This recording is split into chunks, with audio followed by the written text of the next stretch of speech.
Assalamualaikum dan salam sejahtera. Pada hari ini kita akan mempelajari tajuk sinar kebahagiaan. Tema 10 iaitu semarakkan pertanian dan penternakan kita. Unit 29 iaitu penternakan moden. Tajuk sinar kebahagiaan. Aktiviti pada hari ini adalah menulis ayat dengan menggunakan kata tugas. Standard pembelajaran 5.1.7. Objektif pembelajaran pula adalah murid-murid dapat bercerita dengan menggunakan pelbagai kata tugas berdasarkan gambar.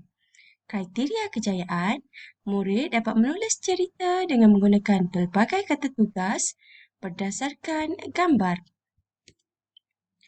Apa itu kata tugas? Kata tugas merupakan kata yang boleh bersifat pelbagai jenis sama ada sebagai penghubung, penerang, penguat, pendepan, pembantu, penegas, penafi, pembenar, pemberi ataupun tugas lain. Kata tugas merupakan sejenis perkataan yang hadir dalam ayat, klausa atau frasa untuk mendukung sesuatu tugas tertentu. Ia dibahagikan kepada 14 jenis. Okey, berikut merupakan kata-kata yang tergolong di dalam kata tugas, iaitu seru, wahai, oh dan cis. Kata bilangan, sedikit, satu, semua. Kata bantu, telah, sudah, pernah. Kata sendinama pula, contohnya seperti dari, di, pada. Kata arah, misalnya atas, bawah dan tepi. Kata tanya pula merujuk kepada siapa, apa atau mengapa. Kata tugas, contohnya seperti kata hubung, dan atau tetapi. Kata seru seperti wah, amboi, aduh, aduhai. Kata tanya bagaimana, siapa, bila, berapa. Kata perintah pula seperti sila, tolong, harap. Kata pangkal ayat seperti hatta, maka, syahdan. Kata bantu contohnya akan, pernah, sudah. Kata penguat, amat, sangat, paling. Kata penegas, misalnya juga, lah, tah, pun. Kata nafi seperti tidak, bukan. Kata pemberi, misalnya ialah, adalah. Kata sendinama seperti di, dari, dalam. Kata pembenar, misalnya ya, benar, betul. Kata bilangan, misalnya dua, segala, masing-masing. Kata arah, contohnya atas, sini, dalam. Seterusnya kata pembenda seperti yang atau nya. Kata penekan sepertinya. Baiklah, murid-murid boleh merujuk buku teks pada halaman 170 untuk sesi pembelajaran kita pada hari ini.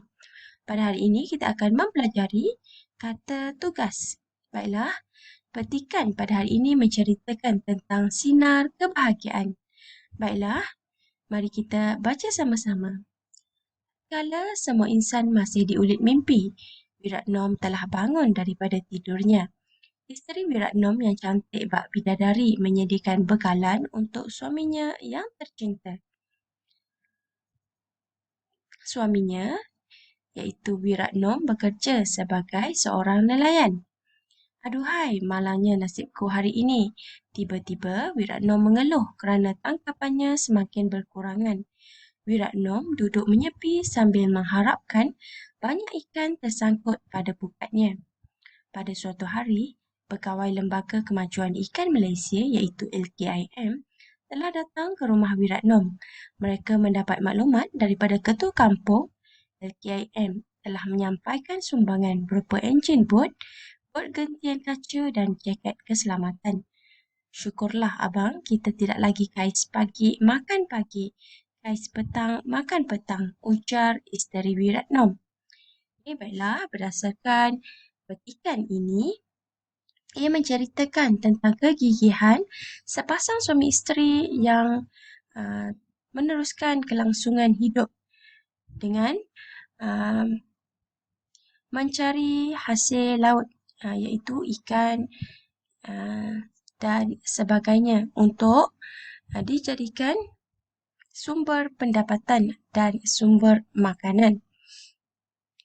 Encik Wiratnam ini bekerja sebagai seorang nelayan.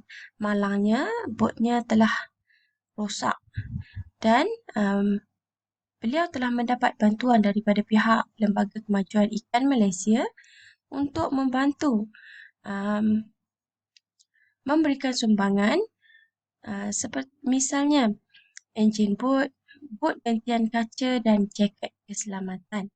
Okay, isteri Wiratnam sangat bersyukur kerana telah mendapat bantuan daripada pihak Lembaga Kemajuan Ikan Malaysia. Baiklah, pada hari ini kita akan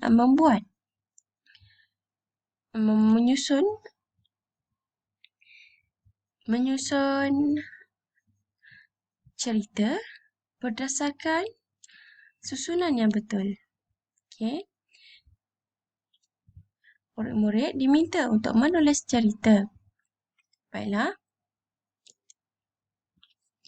Tatkala matahari belum terbit di ufuk timur, Pak Ali sudah bersedia untuk ke sungai, memukat ikan dan memancing udang.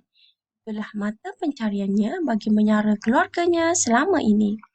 Harap rezekiku lebih dari hari semalam, doa Pak Ali dalam hatinya. Ketika dia melangkah menuju sampannya, alangkah terkejutnya Pak Ali apabila mendapati sampannya telah bocor. Cis, siapa punya angkara membocorkan sampanku ini? Pak Ali mengeluh seorang diri. Dia amat kecewa dengan peristiwa itu. Dia termenung memikirkan nasib malang yang menimpa dirinya. Hari ini dia pulang tanpa turun ke sungai.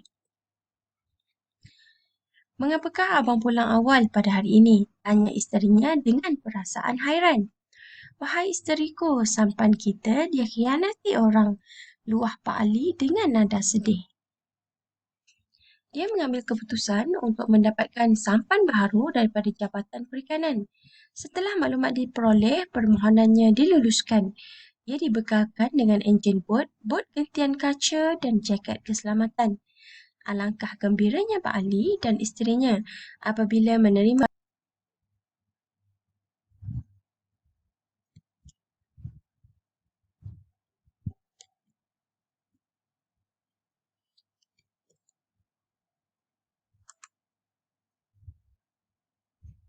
Baiklah, semoga perkongsian yang cikgu berikan ini memberikan manfaat kepada kamu semua. Sekian, terima kasih. Jom like dan subscribe. Assalamualaikum.